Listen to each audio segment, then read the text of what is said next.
SIR hearing এ প্রাক্তন BJP সাংসদ, SIR শুনানিতে প্রাক্তন সাংসদ স্বপন দাশগুপ্ত, পদ্মভূষণ স্বপন দাশগুপ্ত এসআইআর হিয়ারিং এ তাকে ডাকা হয়েছে, গিয়েছিলেন আজ। কি বলছেন, কি দাবি করলেন তিনি?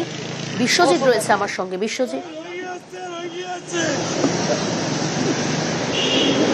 যে ছবি আপনাদের দেখাচ্ছি, এসআইআর হিয়ারিং এ প্রাক্তন বিজেপি সাংসদ, এসআইআর শুনানিতে প্রাক্তন সাংসদ স্বপন দাশগুপ্ত, পদ্মভূষণ স্বপন দাশগুপ্ত এসআইআর হিয়ারিং এ ডাক। পদবীর বানান ভুলে প্রাক্তন সাংসদকে ডাক। কোনো হয়রানি হয়নি এমনটাই দাবি প্রাক্তন সাংসদ। ওদের কোনো টেকনিক্যাল কিছু ব্যাপার ছিল, কিন্তু কোনো সমস্যা ছিল না। আমি পাসপোর্টটা দেখিয়ে দিলাম। আসল কথা কি হয়েছিল, 2002-তে আমার নামটা দাস আর গুপ্ত দুটো আলাদা আলাদা ছিল, আর আমি অ্যাকচুয়ালি ওটাকে একই সঙ্গে লিখি।